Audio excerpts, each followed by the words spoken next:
ក្នុងការកន្លងទៅហើយមានបុរសម្នាក់ជាអ្នករកស៊ីលក់ដូរមានធនធានក្រាន់បើគាត់មានកូនប្រុស4នាក់មានអាយុគ្រប់ការទាំងអស់ក្រោយពីពេលដែលប្រពន្ធអនិច្ចកម្មទៅគាត់ទ្រាំនៅជាពោះម៉ាយពុំយកប្រពន្ធទៀតទេនៅជាមួយនឹងកូនប្រុសអស់1ឆ្នាំមានការលំបាកដោយខ្វះស្រីមេផ្ទះជាអ្នកចម្អិនអាហារនិងជួយមើលថែទាំរបស់ទ្រព្យកំពេចកំពប់គាត់ផ្ទះគាត់ក៏រៀបការប្រពន្ធឲ្យកូនច្បងហើយយកកូនប្រសាស្រីមកនៅជាមួយចែកទ្រព្យអស់មួយចំណែកឲ្យដាច់ស្រឡះទៅកូនច្បងរួចទៅលុះរំលង1ឆ្នាំក្រោយមកទៀតគាត់រកប្រពន្ធឲ្យកូនទី2ចែកទ្រព្យមួយចំណែកឲ្យដូចគ្នាតមកគាត់រៀបការកូនទី3ចែកទ្រព្យមួយចំណែកឲ្យទៀតលុះដល់ឆ្នាំជាគម្រប់4ក៏រៀបការឲ្យកូនទី4ចែកទ្រព្យមួយចំណែកទៀតដែរនៅសល់តែផ្ទះមួយខ្នងពុំបានចែកគាត់ទុកនៅទាំងអស់គ្នាដែលគាត់ចែកទ្រព្យរបស់ឲ្យអស់រលីងពីខ្លួនដូច្នេះមកពីគិតហាឲ្យស្រឡះខ្លួនគាត់ហើយនៅទំនេរស្ងៀមចាំឲ្យកូនរកស៊ីចិញ្ចឹមវិញរហូតដល់ស្លាប់ប៉ុន្តែគំនិតគាត់គិតនេះខុសស្រឡះកាលដែលគាត់នៅជាមួយកូនប្រុស4នាក់កូនទាំងនោះស្រឡាញ់បងប្អូនណាស់ពុំដែលបែកចិត្តគំនិតពីឪពុកនិងបងប្អូនឡើយលុះបានប្រពន្ធមករៀងខ្លួនហើយក៏បែកចិត្តគំនិតផ្សេងគ្នានៅរួមជាមួយគ្នាពុំសូវបានសុខចេះតែស្គៀបរមាស់បន្តិចទក់នេះបន្តិចទក់នោះក៏នាំគ្នាចោះជេងពីផ្ទះកំណើតទៅរកសង់ផ្ទះនៅទីតីពីគ្នាទាំងអស់ចៅតាឪពុកពួកម៉ាយហើយនៅតាឯកៅអនាថាកៅគោមទាំង4នាក់ទើបនឹងចោះជេងពីផ្ទះឪពុកទៅថ្មីនៅហុចបាយហុចចំណីដល់តាឪពុកបន្តិចបន្តួចរាល់ថ្ងៃលុះមានកូនខ្ចីគ្រប់គ្នាជួនពេលប្តីរវល់ដើរទៅជួញស្រុកឆ្ងាយភរិយានៅផ្ទះអាងតែប្តីមិននៅនឹងអាចមានកូនខ្ចីផងក៏បង្អងជូនបាយទឹកឪពុកក្មេកដោយមេខ្លះគិតថាប្រហែលប្អូនគេឲ្យហើយមេខ្លះគិតថាបងឯណោះគេឲ្យហើយកូនប្រសានាំគ្នាគិតដូច្នេះតែរៀងខ្លួនយូរថៃទៅតានោះអាប់បាយមួយពេលក៏មានមួយពេលក៏មានវេលាប្តីមកពីរកស៊ីវិញដឹងរឿងនេះបានស្ដីបន្ទោប្រពន្ធនាងភរិយាខ្លះដោះសារថាកូនឈឺខ្លះថាខ្លួនពុំនៅជួបរវល់ទៅជួយញាតិជិតខាងស្រែកតែមេប្រពន្ធវាដឹកមុខយ៉ាងណាប្តីតាមវាទាំងអស់ចំណែកតាពោះម៉ាយអត់បាយគ្មានសម្ពុតអាវស្លៀកពាក់ដល់ថ្នាក់ដាសុំទៀនគេបរិភោគរងទុកវេទនាពុនពេកនឹងលក់ផ្ទះចាស់ពុំបានថ្លៃពុនម៉ានផងហើយគ្មានច្រកនៅផងកាលនោះមានបុរសម្នាក់នៅកំឡោះមានចិត្តសបុនស្រហោះហើយជាអ្នករៀនសូត្រចេះដឹងច្បាប់ទម្លាប់ស្គាល់គុណទោសច្រើនផ្ទះនៅភូមិចិត្តគ្នាដើរមកឃើញតានោះវេទនាដូច្នោះមានចិត្តអាណិតក្រៃពេកក៏សាកសួរថាតាលោកខ្ញុំធ្លាប់ឃើញលោកតាពីដើមជាអ្នកមានក្រាន់បើឪពុកម្ដាយក៏ធ្លាប់ទីពឹងលោកតាខ្លះ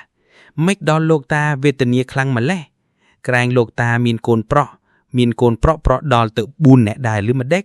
ក៏កូននោះវាមិនមើលបំណាំមិនថែទាំលោកតាសោះក្រែងទ្រព្យរបស់លោកតាមានសល់ទុកខ្លះដែរឬមិនដល់លោកតាមិនយកទៅទិញគ្រឿងបរិភោគប្រើប្រាក់វិញតាចាប្រាប់ទៅវិញថា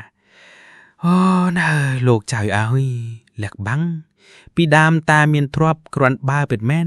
ប៉ុន្តែតាអាណិតស្រឡាញ់កូនពេកក៏ចែកឲ្យវាគ្រប់គ្នាអស់រលីងពីខ្លួនទៅគិតថាឲ្យវាចិញ្ចឹមតាវិញឥឡូវវាមានប្រពន្ធហើយថែមទាំងមានកូនទៀតវាឃើញឯងអស់ទ្រព្យរលីងពីខ្លួនវាឥតនឹកនារកតាសោះវាតាមតែប្រពន្ធវាទៀងទៅចូលរុនក្តាមក៏វាចូលដែរខ្លួនតាសពថ្ងៃឈឺផងនៅតែម្នាក់ឯងម៉ោងវេទនាជាទីបំផុត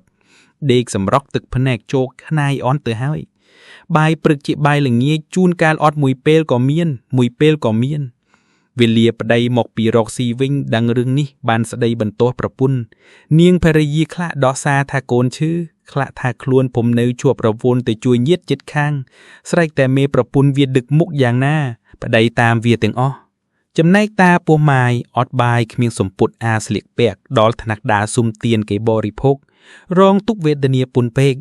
នឹងលក់ផ្ទះចាស់ពុំបានថ្លៃប៉ុន្មានផងហើយគ្មានជ្រកនៅផងកាលនោះមានបុរសម្នាក់នៅកំឡោះមានចិត្តសបុនស្រហោះហើយជាអ្នករៀនសូត្រចេះដឹងច្បាប់ទម្លាប់ស្គាល់គុណទោសច្រើន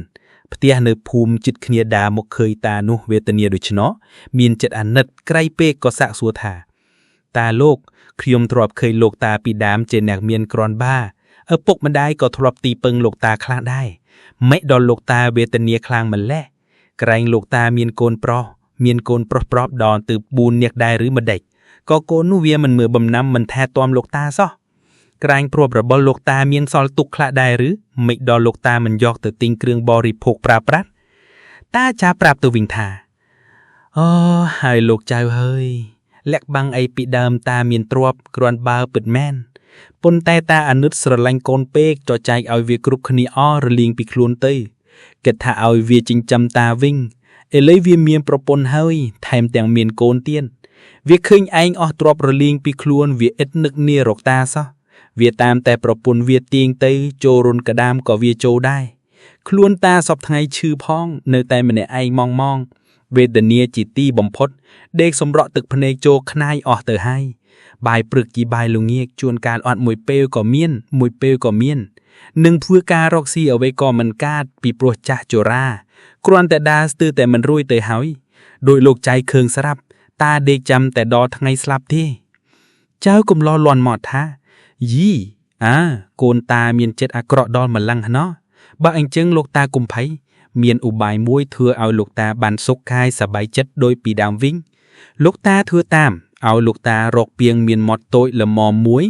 ជូអាចនឹងនោមឲ្យពេញហើយរកកំណាត់សម្ពុតរុំបិទមាត់ឲ្យជិតជីកប់នឹងដៃជិតជើងសសរទ្រុងផ្ទះហើយបើមានអ្នកណាដើរមកឲ្យលោកតានិយាយប្រាប់គេថាខ្ញុំនៅសល់កំណត់ប្រាក់មាសពីងមួយកប់ទុកពុំទាន់ចែកឲ្យកូនណានៅឡើយចាំមើលកូនណាចិត្តបានដឹងគុណបើខ្ញុំចិត្តស្លាប់ខ្ញុំនឹងប្រគល់ទៅឲ្យកូននោះលោកតានិយាយប្រាប់មនុស្សដែលជួបកំខានក្នុងរវាងប៉ុន្មានថ្ងៃខែខាងមុខនេះកុំឲ្យលោកតាដាសុំទានគេទៀតចាំខ្ញុំយកបាយទឹកមកជូនពិសាកុំព្រួយតាចាក៏តាំងធ្វើតាមចៅចិត្តសបុនស្រហក់ទាំងអស់លោកបានប្រហែល5ថ្ងៃសម្ដីតានោះបានដឹងដល់កូនប្រុសនិងកូនប្រសាទាំង8នាក់វាមានចិត្តលោភលន់ចង់បានកំណត់តែរៀងខ្លួនក៏នាំគ្នាយកបាយទឹកនំចំណីផ្លែឈើទុំខ្ចីគ្រប់មុខនិងខោអាលក្រមាមកផ្គប់គួនយូនតាឪពុករៀងរាល់ថ្ងៃពុំមានខ្វះថ្ងៃណាមួយឡើយតាចាស់បានសះស៊ីរោគមានសាច់ឈាមស្រស់បោះមានកម្លាំងពលំសុខកាយសบายចិត្តតាំងពីថ្ងៃនោះមករហូតដល់អស់អាយុលក់តាស្លាប់ហើយកូនក៏នាំគ្នាធ្វើបុណ្យអធិធម្មតាមទំនៀមរួចស្រេចកូនទាំង4នាក់និងកូនប្រសាគិតនាំគ្នាគាស់ពីងកំណត់ចែកគ្នាប៉ុន្តែក្រែងចែកមិនស្មើភាកនាំឆ្លោះប្រកែកគ្នាក៏ទៅរកគ្រូមម្នាក់ឲ្យជួយចែកលោកគ្រូនោះទទួលព្រមប៉ុន្តែគាត់ឮថាកំណត់មាសប្រាក់ច្រើនដល់ទៅ1ពាំងគាត់ចង់បានមួយចំណែកដែរហើយគាត់គិតក្នុងចិត្តថាគាត់ធ្វើម៉េចចំណែកបានច្រើនជាងកូនចំណែកផងគាត់ក៏ដើររត់លើមកដល់ផ្ទះកំណត់ភ្លាមតាំងយកភួយធំមួយមករុំជូតក្បាលធំទឿងមើងធ្វើឲ្យខោងកំដៅដូចគេទូលជើងឆ្នាំងផ្ងាក៏តាំងអង្គុយពៀនភ្នែនលើដីរៀបរលីងថ្មិចភ្នែកសង្រួមស្ងឹងស្មាធិឈរមុខត្រង់ទៅខាងកើតហើយគាត់ប្រាប់កូនទាំង4នាក់ឲ្យទៅគួកយកពាងកំណត់មកប៉ុន្តែគាត់ហាមថាកុំអាស្រ័យមាត់ពាងក្រែងខុសទៅតំចាំគាត់បង្គាប់សិនលូកយកពាងមកដល់ហើយគាត់ឲ្យកូនទាំង4នាក់ឈរគ្រប់ទិសទាំង4ថ្មិចភ្នែកយកដៃទាំងអមចាប់លើកពាងទូស្ទួយបិទទូលើក្បាលហើយសឹមស្រាយចំណងមាត់ពាងនាំគ្នាអៀងមាត់ស្រោយកំណត់មកលើក្បាលគាត់បើកំណត់ជ្រូកទៅណាប៉ុន្មានត្រូវទៅអ្នកឈររកម៉ានទៅនោះបើកំណត់ណានៅសល់តើងលើឈ្នួតមុខគាត់ត្រូវបានជារង្វាន់លោកគ្រូទាំងអស់កូនទាំង4នាក់ក៏ចាប់ធ្វើតាមបង្គាប់លោកគ្រូមិនហ៊ានឲ្យលអៀងភរិយាទាំង4ឈរកាន់កញ្ជារៀងខ្លួនចាំកាប់ក្នុងពេលដែលចែកកំណត់មានអ្នកស្រុកចិត្តខាងទៅចាំមើលផងនិមិត្តតែគេលើកពាងបិទទូរួចស្រាយមាត់ពាងចាក់អៀងចាក់ឈូមកនាកទឹកម៉ាំត្រាំលៀមនោមច្រានខួបហូឆាស្រោចលើក្បាលលោកគ្រូពេញកំពុងហើយខ្ចាត់បាយសាយចេញទៅគ្រប់ទិសប្រឡាក់ប្រលោពាក់ពេញមុខមាត់និងសម្ពុតអាវរហូតដល់នាងភរិយាទាំង4ទៀតផងលោកគ្រូបាងចំណាយច្រើនជាងគេធំក្លិនខ្មាស់ថាមិនត្រូវគេឃើញលោកគ្រូស្រមើបាត់មុខមាត់រូបរាងអស់ខំក្រោកឡើងសោះក្រោះខ្មាស់អស់ពួកបរិស័ទដែលឈរចាំមើលពួកបរិស័ទក៏ផ្អើលខំរត់ប្រញាប់ចេញប្រដេញគ្នាទៅផ្ទះរៀងខ្លួនទើបលោកគ្រូស្រែកជេរកែសំនួនទោសលោកកូនទាំង4នាក់និងកូនប្រសាថាខ្មោចមេដែងអាដែងទាំងអស់គ្នា អាមេអស់នេះបានធ្វើបាបខ្មោចឪពុកវាច្រាតណាស់ហើយមើលទៅបានជាកំណត់មានប្រាក់អន្តរាយคล้ายទៅជាអាចនោមប្រឡាក់ខ្លួនអញអស់ដូច្នេះយីខ្មោចអាផេះមេកំផេះអស់នេះខូចមែនលោកគ្រូនិងកូនសិស្សនាំគ្នារត់រហ័សលោតទម្លាក់ខ្លួនទៅក្នុងទន្លេព្រុងខំត្រាំទឹកលាងបាបអស់1ម៉ោងម្នាក់រួចនាំគ្នាឡើងទៅលើផ្ទះរៀងៗខ្លួនបានសេចក្តីក្តីក្រហាយស្ដាយក្រោយខ្មាស់គេតកូនតចៅ